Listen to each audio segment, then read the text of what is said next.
All right, hey everyone, we are going to go ahead and get started on section 10.1 today. So as you guys are going to be finding the areas of a bunch of different shapes, so we're just going to go ahead and get started. The area of a parallelogram with base B and height H is just base times height. It's the same as finding the area of a rectangle, you guys. We've done that a million times before.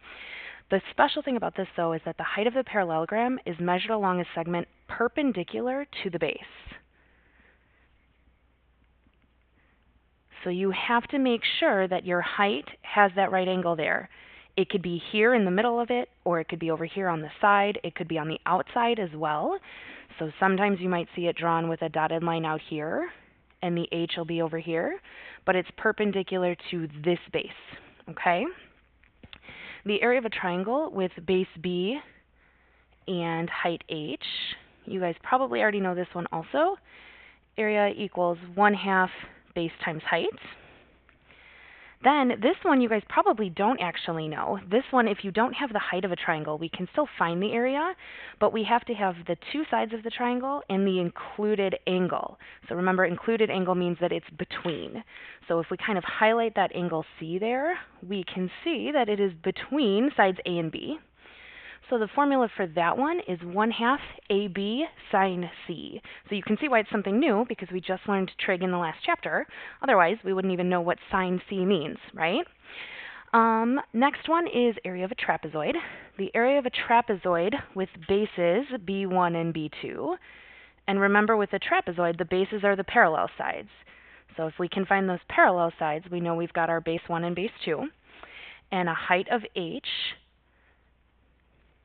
That area is 1/2 H times the sum of B1 plus B2. So remember, again, just like with the parallelogram up here, the height has to be perpendicular to the two bases. It could be here, it could be over here on the side as well, so we'll see a bunch of different examples, okay? The area of a rhombus, when we're given the diagonals, so diagonals D1 and D2, that area is 1/2 D1 times D2. And remember, when we talked about diagonals, it means that it goes from a vertex to an opposite vertex. So all the way across from corner to corner. So D1 is this entire length. I'm going to go ahead and highlight it one color. So D1 is the purple one, and D2 can be that green one there. Remember, they have to go all the way across. That's going to be important later. Then we can find the area of a kite. So the area of a kite, again, we're given the diagonals. So diagonals 1 and 2, D1 and D2. That is actually the same area. It's A equals 1/2 D1 times D2. And again, the diagonals go all the way across. And the last one you guys have probably seen before, it's area of a circle. So with a radius r, that area is just pi r squared. And remember, a radius starts at the center of your circle and goes to the edge. A diameter is the one that goes all the way across. So that's going to be important, because if we're given a diameter, we're going to have to make sure we cut it in half and actually just use the radius here. Okay? So we are going to try some pretty basic ones first. So let's go ahead and flip to page 3. There are your learning targets up there. And let's go ahead and get started. The first thing that you guys are going to have to do when you are finding the area of different shapes is figure out what formula we are going to have to use. So the area of a triangle we know is 1/2 base times height. And the important thing to remember there, again, is that that height has to be perpendicular. So when we look at this picture, we can see this dotted line here, and we can see the right angle. We know that that is the height, and it is perpendicular to this base. So we're not given any extra information here. We can go ahead and just plug it on in. Area equals 1/2, the base, which is 6, times the height, which is 4.5. And if you go ahead and plug that in your calculators, you will see that it is 13.5. We're going to round to the nearest tenth if we need to. The other thing to remember here is that we're given units, okay? If we're finding the area of something, then it's going to be units squared. So in this case, it is yards squared. The next one is a trapezoid. So hopefully you guys can recognize that. And we've got those two parallel bases, right? So base 1 and base 2. And we have this height that's perpendicular. So again, we need to write our formula first. Area is 1/2 the height times base 1 plus base 2. Make sure that you put the sum of the bases in parentheses like that, you guys, because we have to add those together before we multiply by the 1/2 and the height, all right? So let's go ahead and plug in what we know here. 1/2, the height, which is 5. Again, it's that perpendicular height. And base 1 is going to be 5.5. Base 2 is going to be 11.3. And again, you can go ahead and plug that in your calculators. You can hit pause if you need to have some time to plug it in and make sure you get the same answer as me.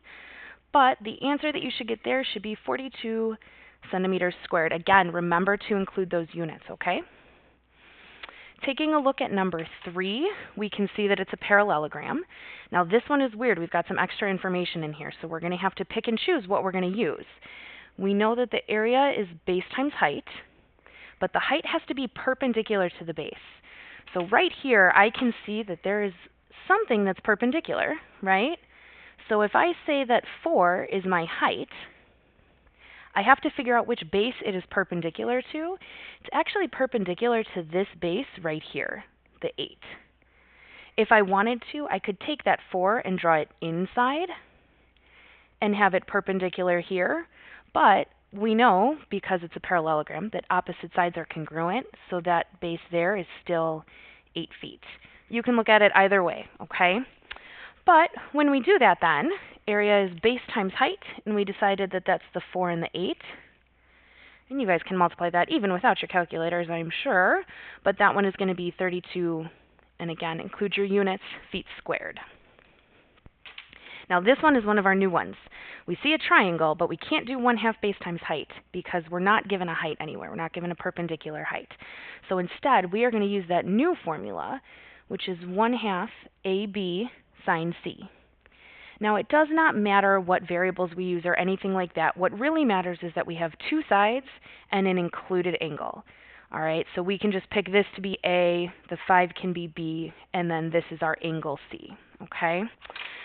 So let's go ahead and plug that in. Area equals 1/2. We've got one side is 8, one side is 5, and then we are going to do the sine of 87. And you can go ahead and just plug it right into your calculator. Now be careful because this one we are going to have to round. It comes out to be a little bit of a weird number, but we just round it up straight to 20.0, and then we want to have our meters squared included, okay? Next, we are going to look at a circle. You guys know how to do that, so I'm not even going to spend a ton of time on it. But the area of a circle, let's go ahead and write that formula first. That is pi r squared. And r means that we start at the center and go to the edge. That means we're already given our radius. This is perfect. Area equals pi times 5 squared. And you can go ahead and put it in your calculator. Remember that sometimes in your calculators you might have to use those two little arrows at the bottom in order to get it to be a decimal. So if I want to plug that in and I do pi times 5 squared and hit enter, it's just going to spit out 25 pi for me, which is great if I want it in terms of pi, but I want it rounded, so remember you can hit this arrow down here and it will turn it into a decimal for you. So rounded to the nearest tenth on that is going to be 78.5 inches squared. All right, and then this one is a little different, so let's go ahead and zoom in a little bit and take a look at number 6 there. This is a kite. You guys should definitely be able to notice that right away. And then we know from our notes that the area is 1/2 diagonal 1 times diagonal 2. And we have to keep in mind that the diagonal goes from one vertex to the vertex across from it. So I'm going to go ahead and highlight AC with my orange marker here, or my orange pen. And I'm going to go ahead and say underneath here, just so that I know, AC, I'm going to call that diagonal 1. And if I add those together, I get it to be 100 centimeters. Then for diagonal 2, I'm going to go ahead and make it green. Diagonal 2 is my DB right there. So DB equals D2. And I know that if I add those together, I get 60 centimeters. You do not have to show this work, you guys. If you can go ahead and see those sums right away, go ahead and just do it. I'm just showing it just in case anybody's a little confused as to where those numbers come from. Then all we're going to do, though, is plug it into our formula. So area equals 1/2. D1 we said was 100. And D2 we're saying is 60. We can go ahead and put that in our calculators, or if you guys can do it without, that is great. We will get to 3,000 centimeters squared. It does not matter which one you picked to be D1 and D2. When we multiply them together and then multiply by that 1/2, we're still going to go ahead and get to the 3,000. Okay? Let's go ahead, though. These ones were pretty basic, right? I pretty much gave you the information. All you had to do was plug it in. Let's look at ones that might be a little bit trickier, but they're still not too bad. Okay? So go ahead and take a look at number 7 here, and hopefully you guys can figure out right away that that is also a trapezoid. But now on this one, we're given a lot more information. Okay, so let's go ahead and write our formulas first.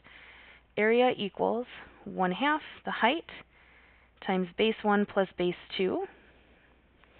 I think your best bet is going to be to figure out what your bases are first. Remember that the bases of a trapezoid have to be the parallel sides.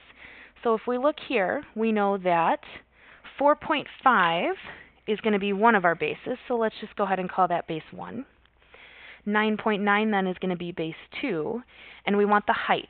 But keep in mind the height has to be perpendicular to the bases. So we are going to have to use this as the height of our trapezoid. It is not this 7.4, excuse me. That's extra information. We don't even need it, okay? But let's go ahead and plug in what we do know then. Area equals 1/2 the height, which is 5, times the sum of the bases, so times 4.5 plus 9.9. And again, you guys just go ahead and plug it right into the calculator, all right? If you need to pause it so that you can make sure you're plugging it in correctly and you get the same answer as me, that's totally fine.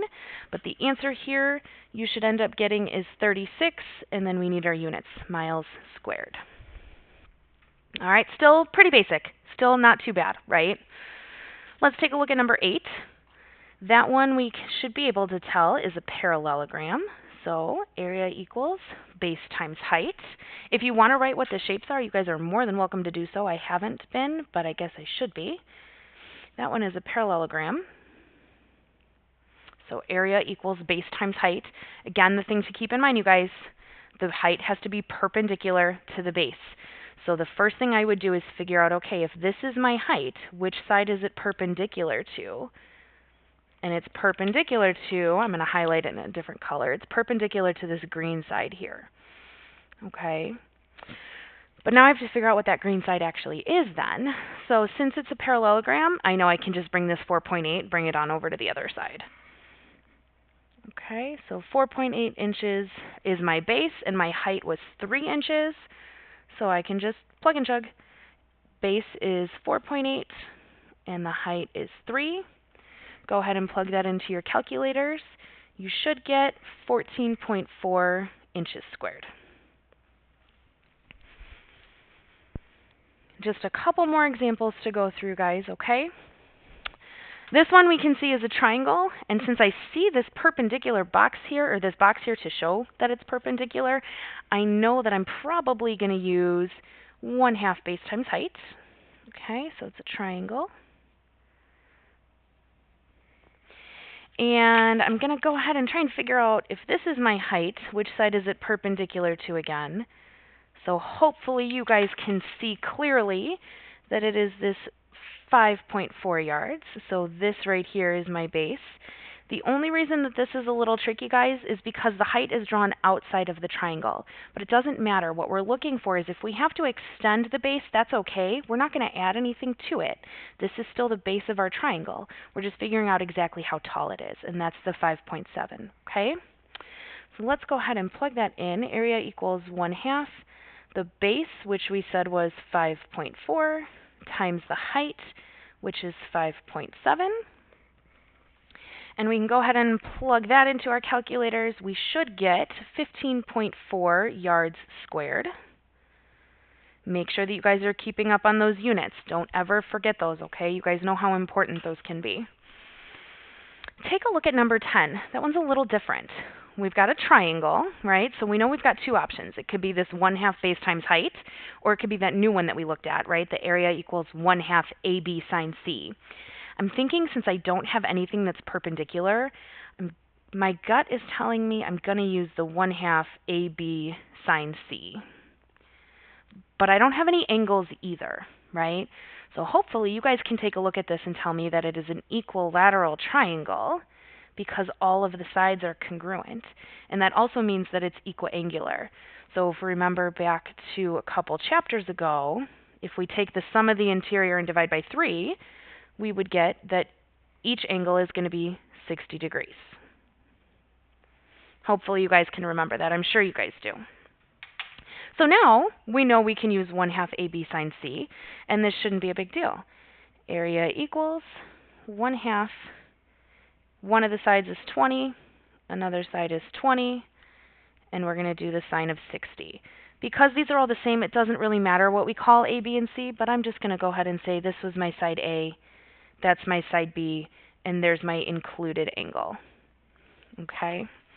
Once you go ahead and plug that into your calculators, you should get 173.2 meters squared. And we have 2 more examples to do, you guys, all right? These ones are a little bit different. If we take a look at numbers 11 and 12, we can see that we have to find the base of a parallelogram in which the height is 56 yards and the area is 28 yards squared. So this is a little different. Everything we've done so far, I've given you a shape and I've given you some dimensions and you had to find the area. Now we're kind of going backwards, but it's a similar idea. If I know I'm finding the area of a parallelogram, the first thing I'm going to do is write my formula. Area equals base times height. And all I'm going to do is plug in what I know and solve for what I don't. I was given that the area is 28 yards squared. So I'm going to go ahead and say 28 equals the base, which I don't know. That's what I'm trying to find, right? That's my question mark. But I know that the height is 56 yards. So if I have 28 equals b times 56, you guys should definitely be able to take a look at that and tell me, hey, divide by 56 on both sides to get b by itself, because those will cancel. So b equals 0.5. But I'm going to go ahead and flip the sides on that really quick, just so that I can remember I have to put my units in there. So it's 0.5 yards, and that would be my answer. So again, it's not really that different. Oops, you guys can't see. I'm so sorry about that. It's really not that different from the other examples we did. It's just we're working backwards. We still write the formula down, we still plug in everything we know, and we just solve for what we don't. Looking at number 12, the radius of a circle in which the area is 144 pi inches squared. So if I want the area of a circle, I know that that's pi r squared. So I'm going to go ahead and take the area that I already know and plug it in. 144 pi is going to equal pi r squared. Well, keep in mind, you guys, pi is just a number, right? We can divide both sides by pi and cancel it out so that we're left with 144 equals r squared. And remember, the only way to get rid of an r squared is to do the inverse. We're going to have to take the square root of both sides, and we end up getting r equals 12. And we need to remember our units. We had inches squared up here for our area, so that means our radius is in inches. And that is it for our notes for today. Hopefully you guys were able to follow along. Feel free to rewind and replay anything that you didn't understand. If you had questions while I was going through, hopefully you jotted down what your questions were, and we can talk about them in class when I see you guys tomorrow. Okay? Have a great night. Bye.